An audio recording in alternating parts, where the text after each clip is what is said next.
दोस्तों नमस्कार, ये है मार्गदर्शन फॉर सिविल सर्विसेज। मैं अनुराग चौधरी। दोस्तों लुसेंट जी के सामान्य ज्ञान श्रृंखला में प्रस्तुत है आधुनिक भारत के इतिहास से संबंधित महत्वपूर्ण तथ्य जो आपके आगामी परीक्षाओं के सामान्य ज्ञान और सामान्य अध्ययन खंड के लिए बहुत ही उपयोगी है। इस वीडियो में हम भारतीय प्रेस का विकास, प्रमुख आयोग एवं समितियां, उपाधियां एवं प्राप्तकर्ता, प्रमुख ऐतिहासिक युद्ध, राजवंश एवं उनके संस्थापक तथा सामाजिक सुधार अधिनियमों से संबंधित महत्वपूर्ण प्रश्नों को कवर करेंगे। तो आइए शुरू करते हैं आज का वीडियो। दोस्तों सबसे पहले हम भारतीय प्रेस के विकास से संबंधित महत्वपूर्ण तथ्यों को देखेंगे जो परीक्षाओं की दृष्टि से बहुत ही उपयोगी हैं। दोस्तों सबसे पहले जानते हैं बंगाल गजट समाचार पत्र के बारे में। इसके संस्थापक जेम्स ऑगस्ट हिक्की थे और ये 1780 से कलकत्ता से प्रकाशित हुआ था और भारत का प्रथम समाचार पत्र था। इंडिया गजट ये 1787 में कलकत्ता से प्रकाशित होता था। मद्रास कोरियर 1784 से मद्रास से, और ये मद्रास से प्रकाशित होने वाला पहला समाचार पत्र था। बॉम्बे हेराल्ड दोस्तों 1789 से बम्बई से प्रकाशित होने वाला ये पहला समाचार पत्र था। और एक समाचार पत्र है दिग्दर्शन, ये 1818 में कलकत्ता से प्रकाशित होने वाला प्रथम बांग्ला मासिक था। समाचार दर्पण इसके संस्थापक विलियम कैरी थे और 1818 में इसका प्रकाशन ये कलकत्ता के प्रथम बांग्ला साप्ताहिक समाचार पत्र के रूप में शुरू हुआ था। एक देखिए बहुत ही महत्वपूर्ण मिराटुल अखबार, इसके प्रकाशक जो है राजा राम मोहन राय थे और 1822 में कलकत्ता से प्रकाशित होने वाली ये प्रथम फारसी पत्रिका थी। जामे जहानुमा एक अंग्रेजी फर्म थी। आप जान लीजिए दोस्तों, जामे जहानुमा एक अंग्रेजी फर्म था। 1822 में इसका प्रकाशन शुरू हुआ कलकत्ता से और ये उर्दू का प्रथम समाचार पत्र था। बंगदूत तो ये राजा राम मोहन राय, द्वारकानाथ टैगोर और अन्य के द्वारा शुरू किया गया 1822 से। कलकत्ता से इसका प्रकाशन प्रारंभ हुआ था और ये 4 भाषाओं अंग्रेजी, बांग्ला, हिंदी और फारसी में साप्ताहिक रूप से प्रकाशित होता था।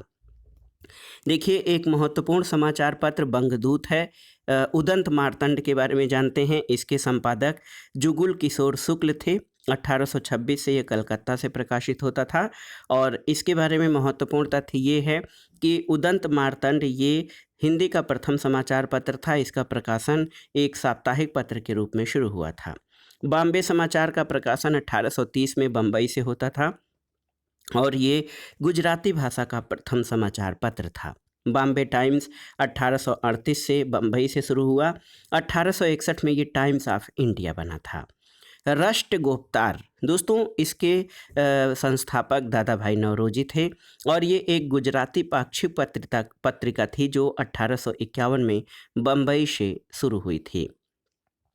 इसके अलावा हिंदू पैट्रियाट आप जान लीजिए गिरीश चंद्र घोष, और बाद में हरिश्चंद्र मुखर्जी इसके मालिक और संपादक बने।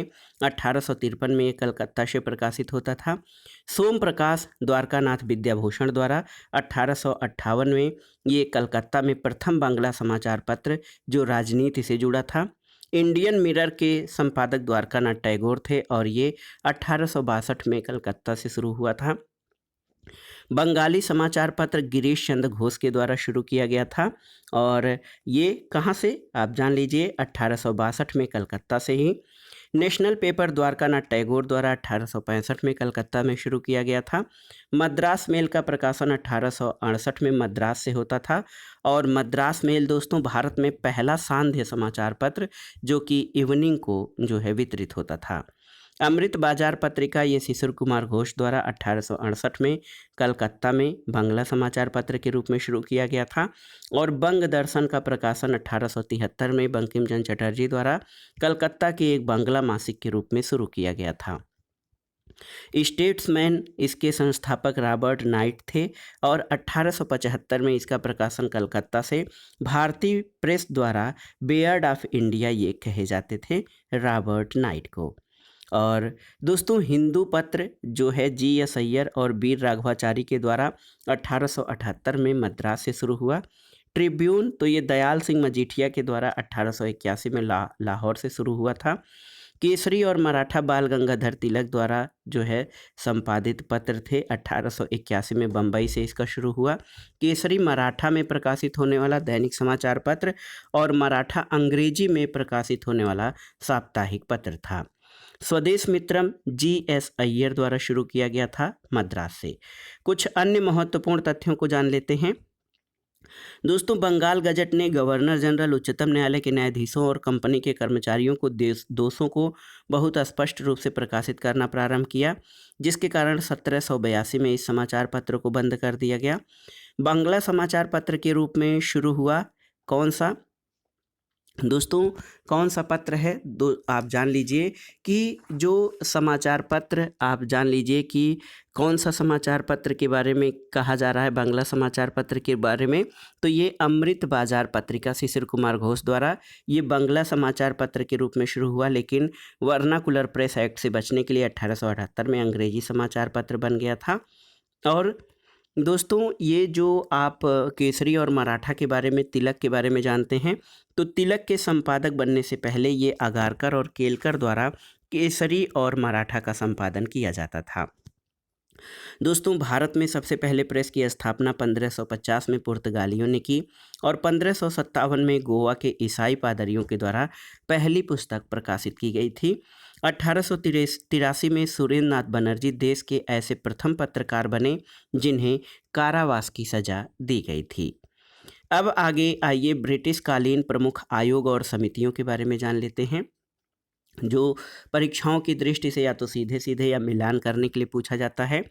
देखिए, इनाम आयोग 1852 में स्थापना, अध्यक्ष इसके इनाम थे और ये डलहौजी के समय में आयोग बना था भूमि संबंधी विवेचना के लिए। दुर्भिक्ष आयोग 1880 में रिचर्ड स्ट्रेची की अध्यक्षता में लॉर्ड लिटन के शासनकाल में अकाल निवारण पर विचार करने के लिए।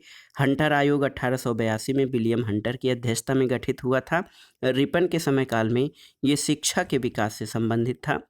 एचिंसन आयोग 1886 में गठित हुआ था। इसके अध्यक्ष चार्ल्स एचिंसन थे। डफरिन के शासनकाल में और नागरिक सेवा में भारतीयों की संख्या में वृद्धि पर विचार करने के लिए एचिंसन आयोग बना था।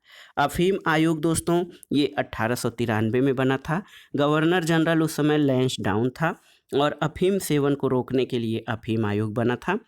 हर्सेल समिति 1893 में हर्सेल की अध्यक्षता में लैंसडाउन के शासनकाल में टकसाल संबंधी सुझावों के लिए इसकी स्थापना हुई थी। एक दूसरा दुर्भिक्ष आयोग है 1898 में जेम्स लायल की अध्यक्षता में एल्गिन के समय काल में प्रथम दुर्भिक्ष आयोग की रिपोर्ट पर विचार करने के लिए। और तीसरा दुर्भिक्ष या अकाल आयोग 1901 में एंथनी मैकडोनाल्ड की अध्यक्षता में कर्जन के समय में ये द्वितीय दुर्भिक्ष आयोग की रिपोर्ट पर सुझाव देने के लिए गठित हुआ था।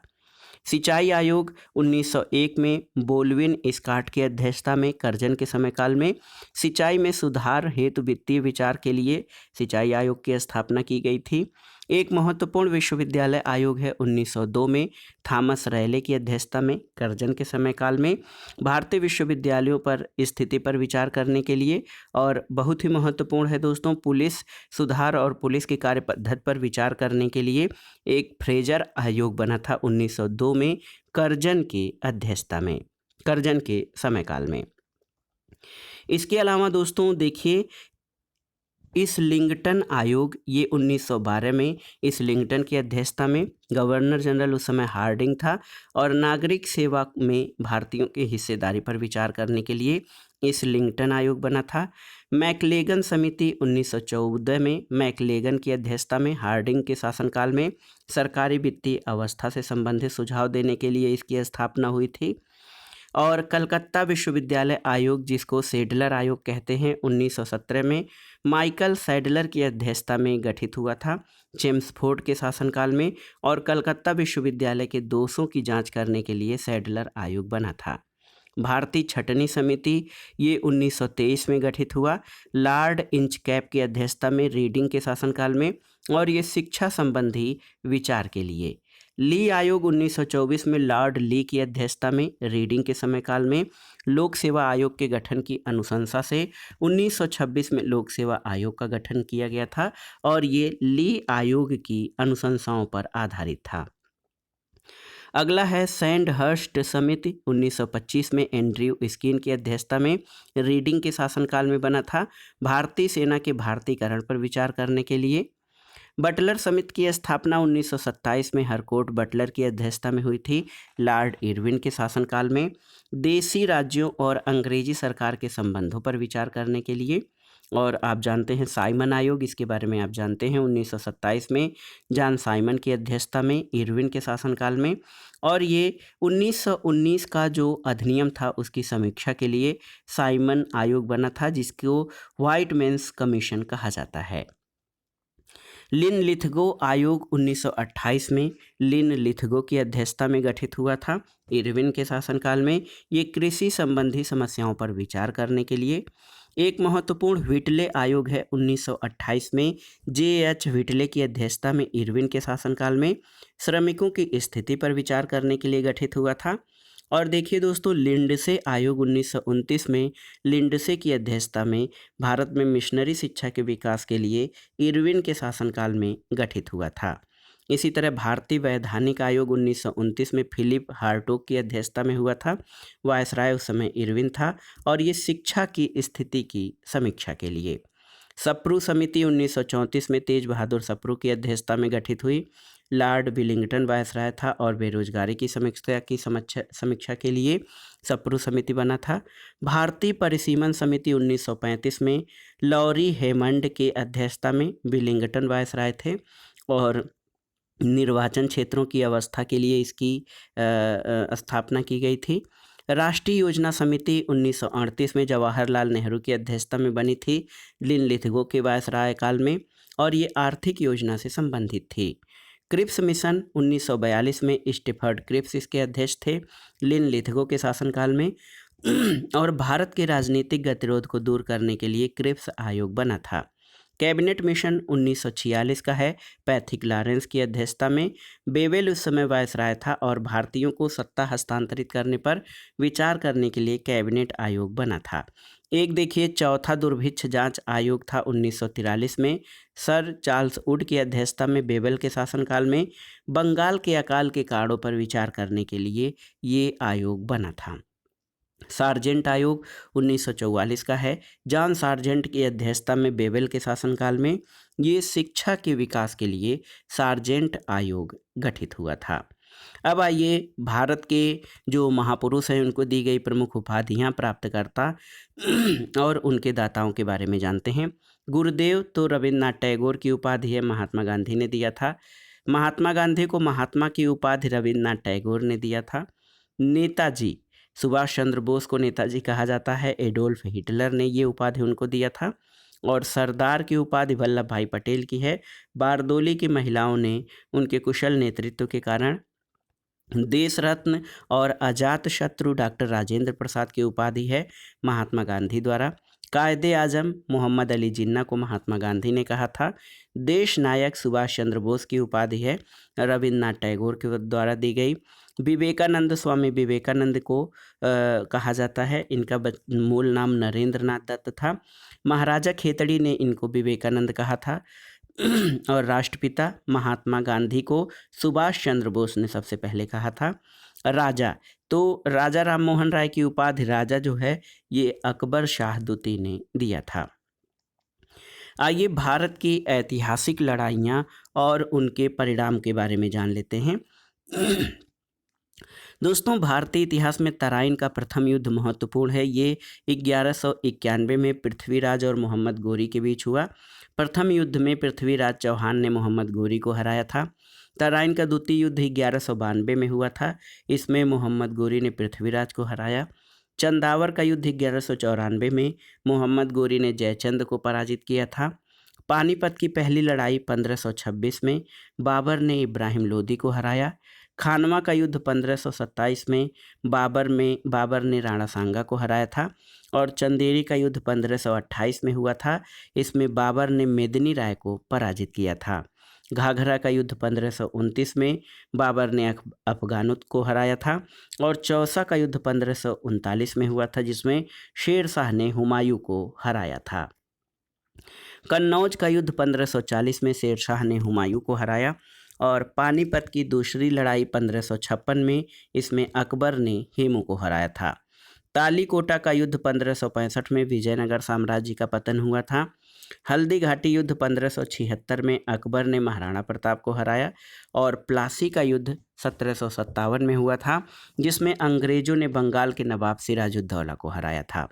वांडीवास का युद्ध 1760 में हुआ, फ्रांसीसियों की पराजय हुई थी।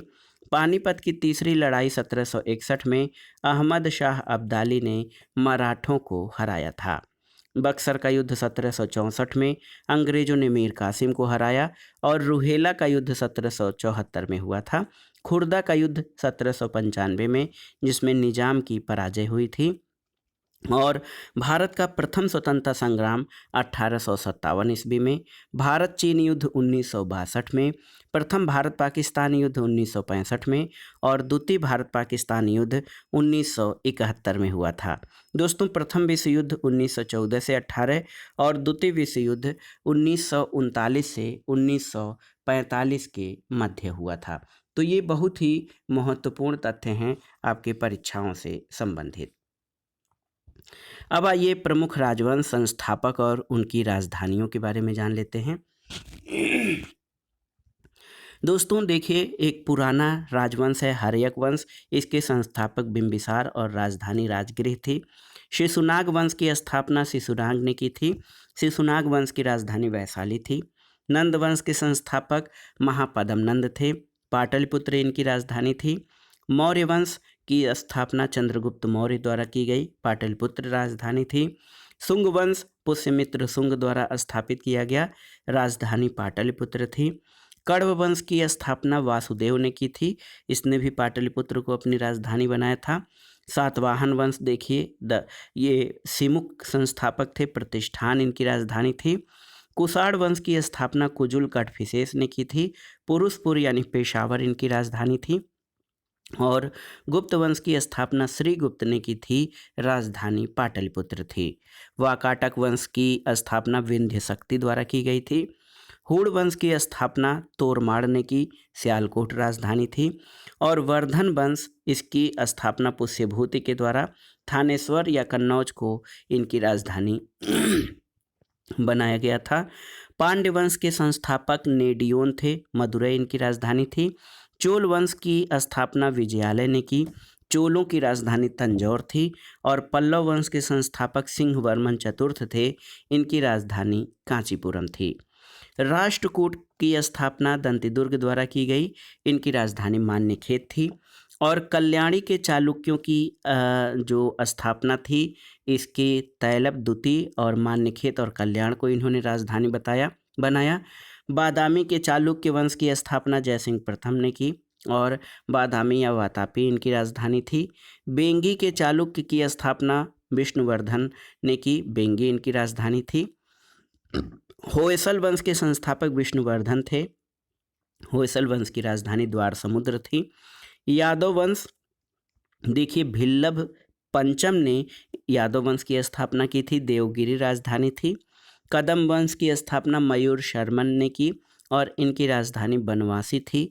काकतीय वंश बीटा प्रथम ने स्थापना की थी काकतीय वंश की, और अम्मकुंड इनकी राजधानी थी। गंग वंश की स्थापना व्रजहस्त पंचम द्वारा की गई, कुवलाह और तालकाड के द्वारा। और देखिए, पाल वंश के संस्थापक गोपाल थे। मुंगेर इनकी राजधानी थी। सेन वंश की स्थापना सामंत सेन ने की थी। इनकी राजधानी लखनऊती थी। कारकोट वंश के संस्थापक दुर्लभ वर्धन थे। उत्पल वंश के संस्थापक अवंती बर्मन और लोहार वंश संग्राम राज ने स्थापना की थी। कामरूप के वर्मन वंश की स्थापना पुष्यवर्मन ने की थी। इनकी राजधानी प्राग ज्योतिषपुर था, जो कि असम का पुराना नाम है। गुर्जर प्रतिहार वंश के संस्थापक नागभट्ट प्रथम थे। इनकी राजधानी कन्नौज थी। गहड़वाल वंश के संस्थापक चंद्रदेव थे। कन्नौज राजधानी थी। चौहान वंश की स्थापना वासुदेव ने की थी। अजमेर इनकी राजधानी थी। परमार वंश के संस्थापक उपेंद्र थे और इनकी राजधानी धारा नगरी थी। चंदेल वंश के संस्थापक नन्नुक थे। खजुराहो और महोबा चंदेल वंश की राजधानी थी। सोलंकी वंश की स्थापना मूलराज ने की और अन्हिलवाड़ इनकी राजधानी थी। कलचुरी वंश की स्थापना कोकल द्वारा की गई, त्रिपुरी राजधानी बनाया गया। और देखिए मध्यकालीन भारत में आ जाइए, गुलाम वंश का संस्थापक कुतुबुद्दीन ऐबक था, राजधानी दिल्ली थी। खिलजी वंश का संस्थापक जलालुद्दीन खिलजी, दिल्ली को राजधानी बनाया। तुगलक वंश गयासुद्दीन तुगलक ने स्थापना की थी, राजधानी दिल्ली थी। सैयद वंश की स्थापना खिज्र खां ने की थी, दिल्ली राजधानी थी। और लोदी वंश बहलोल लोदी द्वारा स्थापित किया गया था, दिल्ली को राजधानी बनाया गया। संगम वंश हरिहर और बुक्का के द्वारा स्थापित किया गया, राजधानी विजयनगर थी। सालू वंश की स्थापना नरसिंह ने की थी, विजयनगर राजधानी। और तुलु वंश की स्थापना वीर नरसिंह ने की थी, विजयनगर इनकी राजधानी थी। इसके अलावा दोस्तों अराविडु वंश की स्थापना तिरुमल ने की थी, पेनुकोंडा को इन्होंने राजधानी बनाया। और बहमनी वंश हसन गंगू द्वारा स्थापना की गई। गुलबर्गा यानी बीदर को जो है बहमनी वंश की राजधानी बनाया गया था। आदिल शाही वंश की स्थापना आदिल शाह ने की, बीजापुर इनकी राजधानी थी। निजाम शाही की स्थापना मलिक अहमद ने, अहमदनगर इनकी राजधानी थी। इमाद शाही फ़तेह उल्लाह इमाद शाह संस्थापक था, बरार राजधानी थी। और कुतुब शाही वंश की स्थापना कुली कुतुब शाह ने किया था, गोलकुंडा राजधानी थी। बरीद शाही वंश की स्थापना अमीर अली बरीद के द्वारा किया गया, बीदर इनकी राजधानी थी। और शर्की वंश का संस्थापक मलिक सरवर था, शर्की वंश की राजधानी जौनपुर थी। मुगल वंश इसकी स्थापना बाबर के द्वारा की गई, दिल्ली और आगरा इनकी राजधानियाँ थीं। भोसले वंश के संस्थापक शिवाजी थे, रायगढ़ इनकी राजधानी थी। और आप देख लीजिए हैदराबाद के स्वतंत्र राज्य की स्थापना निजामुल मुल्क के द्वारा की गई, हैदराबाद राजधानी थी। प्रमुख राजवंश संस्थापक और राजधानियों के बाद आइए जान लेते हैं भारत के प्रमुख सामाजिक सुधार अधिनियम और उनसे संबंधित तथ्यों के बारे में। शिशुवध प्रतिबंध, ये दोस्तों जॉन शोर और बेलेजली ने 1798 से 1805 ईस्वी में शिशु हत्या पर प्रतिबंध लगाया गया। सती प्रथा पर प्रतिबंध लगाने वाला governor general Lord William Bentinck था। 1829 में सती प्रथा पर पूर्ण प्रतिबंध लगा दिया गया। दास प्रथा पर प्रतिबंध एलन बरो के शासनकाल में 1843 में, जब 1833 के चार्टर अधिनियम के द्वारा 1843 में दासता को प्रतिबंधित कर दिया गया। हिंदू विधवा पुनर्विवाह, ये लॉर्ड कैनिंग के समय काल में 1856 में विधवा विवाह की अनुमति दी गई।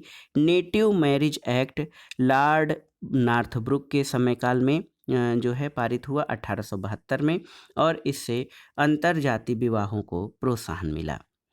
अब आइए अधिनियम और गवर्नर जनरल के बारे में। Age of consent act Lansdowne के समय काल में 1891 में, इसमें लड़की के लिए विवाह की न्यूनतम आयु 12 वर्ष निर्धारित की गई। और शारदा एक्ट लॉर्ड इरविन के शासनकाल में 1930 में विवाह के लिए लड़की की न्यूनतम आयु 14 वर्ष और लड़कों की न्यूनतम आयु 18 वर्ष निर्धारित की गई थी। इस एक्ट को पारित कराने में एक जज थे हरविलास शारदा, उन्हीं के नाम पर शारदा एक्ट इसका नाम पड़ा है। आइए मुस्लिम सामाजिक धार्मिक सुधार आंदोलन और संगठनों के बारे में जान लेते हैं। फराजी आंदोलन 1819 में शुरू हुआ, फरीदपुर बंगाल में। हाजी शरीयतुल्लाह और दादू मियाँ संस्थापक थे। तायूनी आंदोलन 1839 में ढाका में शुरू हुआ, करामत अली जौनपुरी इसके संस्थापक थे। दारुल उलूम 1867 में देवबंद सहारनपुर में स्थापना हुई, और इसके संस्थापकों में मोहम्मद कासिम, रशीद अहमद गंगोही प्रमुख थे। अलीगढ़ आंदोलन 1875 में अलीगढ़ में शुरू हुआ, सर सैयद अहमद खान के नेतृत्व में। अहमदिया आंदोलन 1889 से 90 तक, 90 में फरीदकोट में शुरू हुआ। और दोस्तों आप जान लीजिए कि फरीदकोट कादियान के मर्जा ये गुलाम अहमद के द्वारा शुरू किया गया था। और देखिए नवदातल उलेमा ये 1894-95 में शुरू हुआ लखनऊ में, मौलाना शिबली नुमानी की अध्यक्षता में। तो दोस्तों ये था आज का जो वीडियो लुसेंट जी के सामान्य ज्ञान श्रृंखला के अंतर्गत। इस वीडियो में हमने भारतीय प्रेस का विकास, प्रमुख आयोग और समितियां, उपाधियां और प्राप्तकर्ता, प्रमुख ऐतिहासिक युद्ध, राजवंश, संस्थापक तथा सामाजिक सुधार अधिनियम और मुस्लिम धर्म में सामाजिक सुधार से संबंधित प्रयासों के बारे में जाना। और आगे के वीडियो में हम वर्ल्ड हिस्ट्री यानी विश्व इतिहास से संबंधित महत्वपूर्ण प्रश्नों को कवर करेंगे। आधुनिक भारत के इतिहास से संबंधित सभी प्रश्न समाप्त हो गए हैं और आप इन प्रश्नों को तैयार कर लीजिएगा। वीडियो आपको कैसा लगा हमें कमेंट बॉक्स में ज़रूर बताइएगा। वीडियो को लाइक करें, शेयर करें और इस चैनल मार्गदर्शन फॉर सिविल सर्विसेज को सब्सक्राइब करें। वीडियो देखने के लिए धन्यवाद दोस्तों। नमस्कार।